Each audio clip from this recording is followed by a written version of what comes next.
अरे वो देख गांव की भाभियां नहाने जा रही हैं। अंशुल, अरे वाह, इतनी सुंदरता एक साथ, चल चल हम छुपकर देखेंगे। ये तो इन लड़कों का रोज का है।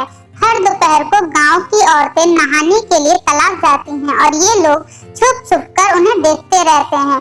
इसी बात से सभी औरतें भी परेशान हैं, लेकिन वो करे तो करे क्या। राखी, अदिति की ननद, इन लड़कों का कुछ तो करना पड़ेगा। आखिर कब तक हम ऐसे डर डर कर नहाएंगे।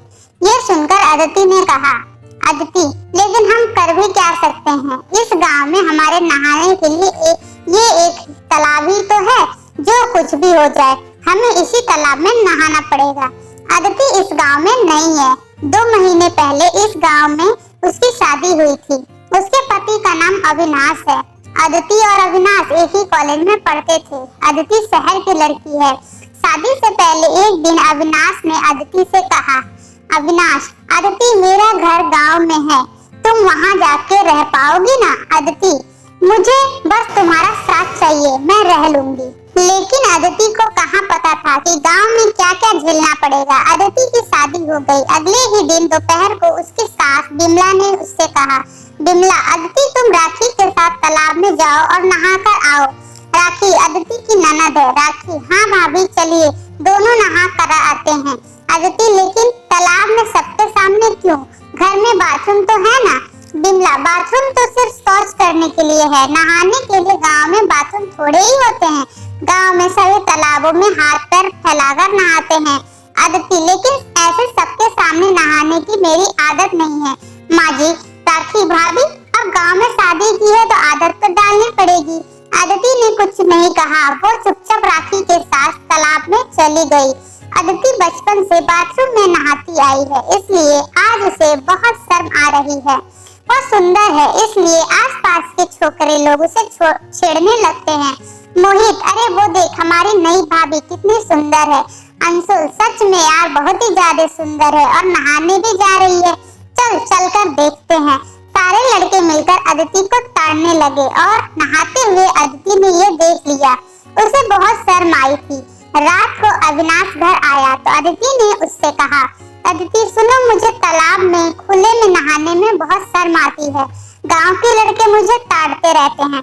अविनाश, अरे तुम चिंता मत करो, वे लड़के 1-2 दिन देखेंगे, उसके बाद वो भाग जाएंगे और तुम्हें भी तालाब में नहाने की आदत हो जाएगी। अदिति ने समझ लिया कि अविनाश को बोलकर कोई फायदा नहीं होगा। अगले दिन उसने राखी से बात की। अदिति, अच्छा राखी, सच सच बताओ, तुम्हें खुले में नहाना जाना अच्छा लगता है क्या? शर्म नहीं आती? राखी, शर्म तो आती है भाभी, लेकिन क्या करूं, यहाँ कोई और उपाय भी तो नहीं है।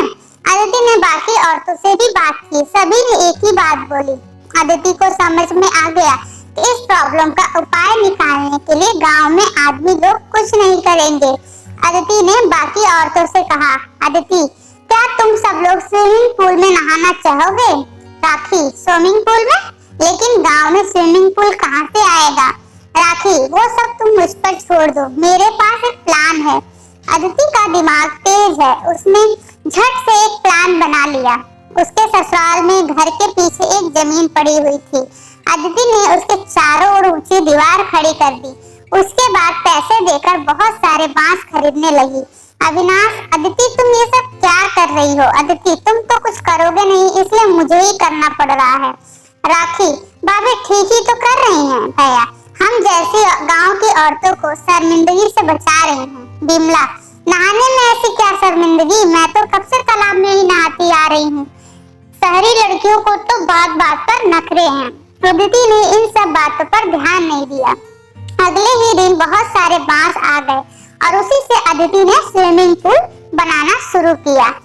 गांव की बाकी औरतों ने भी अदिति का साथ दिया और कुछ ही दिनों में स्विमिंग पूल बनकर तैयार हो गया। चंपा, अरे वाह अदिति, तुम तो कमाल की हो, जुगाड़ से स्विमिंग पूल बना डाला। अब तो हम यही नहाएंगे। गांव की औरतें स्विमिंग पूल में नहाने लगी। ऊंची दीवार होने की वजह से बाहर कोई भी उन लोगों को ताड़ भी नहीं पाया। मोहित, अरे यार, ये क्या हो गया, अब क्या होगा? अंशुल, और क्या, चलो यहाँ से।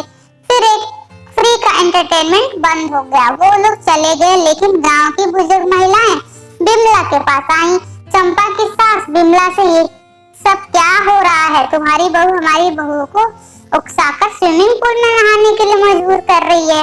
दूसरी ओर हाँ, ये सब स्विमिंग पूल वगैरह शहरी चीजें हैं, ये हमारे लिए अच्छी चीज नहीं है। ऊपर से स्विमिंग पूल में नहाने के लिए हमारी बहू इतनी उत्सुक है कि घर का काम काज छोड़कर नहाने चली जा रही है। चंपा की सास, कुछ तो करना पड़ेगा बिमला, अपनी बहू को समझाओ। हाँ बिमला, मुझे पता है, मैं आज ही बहू से बात करती हूँ। रात को खाते वक्त बिमला ने अदिति से कहा, बिमला सुनो बहू, ये सब स्विमिंग पूल यहाँ नहीं चलेगी, तुम ये सब बंद करना होगा। अदिति, क्यों माँ जी? बिमला, तुम्हारी वजह से घर की औरतें काम काज छोड़कर स्विमिंग पूल नहाने आ रही हैं। तालाब होता तो वो शर्म के मारे जल्दी नहाकर चली जाती और घर का काम काज करती। अदिति, लेकिन माँ जी, घर का काम बहू के सम्मान से ज्यादा जरूरी है क्या?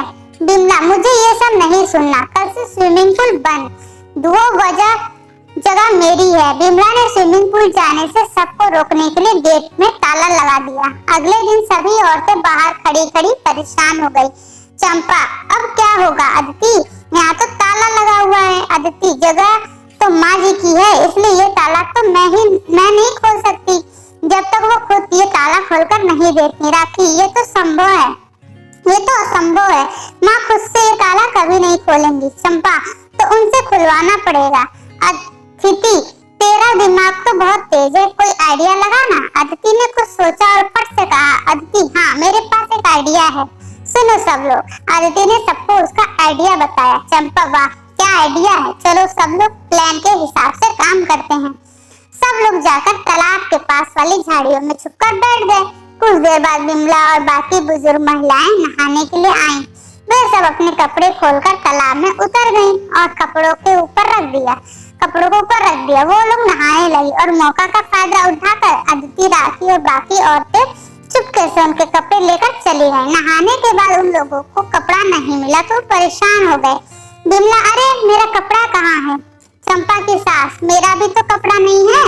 हे भगवान, अब क्या होगा? बिमला, मुझे लगता है किसी ने हमारे कपड़े चुरा लिए, अब घर कैसे जाएंगे? वो लोग वहीं पर रोने लग गए। तभी तालाब के पास झाड़ियों से एक मगरमच्छ की तरह दिखने वाला खूंखार जानवर तालाब में उतर आएगा और उन लोगों की ओर बढ़ने लगा। वो लोग डर गए। चंपा के साथ, ये क्या है? भागो भागो! सब कम कपड़ों में ही तालाब से निकलकर भागने लगे। गांव के सब लोग ये देखने लगे। सब लोग दौड़ते हुए स्विमिंग पूल के पास पहुंचे। बिमला रोते हुए, लगता है बहू ही सही थी, यहाँ कोई भी हमारे सम्मान के साथ खेल सकता है और ऐसे खूंखार जानवर भी हमला कर सकते हैं, लेकिन चार दीवारी के अंदर स्विमिंग पूल में कोई खतरा नहीं होगा। तभी वहीं अदिति और बाकी औरतें चली आईं। अदिति, मैं तो यही समझाना चाहती थी। अच्छी बात है कि आप लोग ये समझ गए। बिमला ने अब स्विमिंग पूल का ताला खोल दिया। उसके बाद सभी औरतें स्विमिंग पूल में नहाने लगी। Thank you so much for watching. Do like, share and subscribe my channel. Bye bye.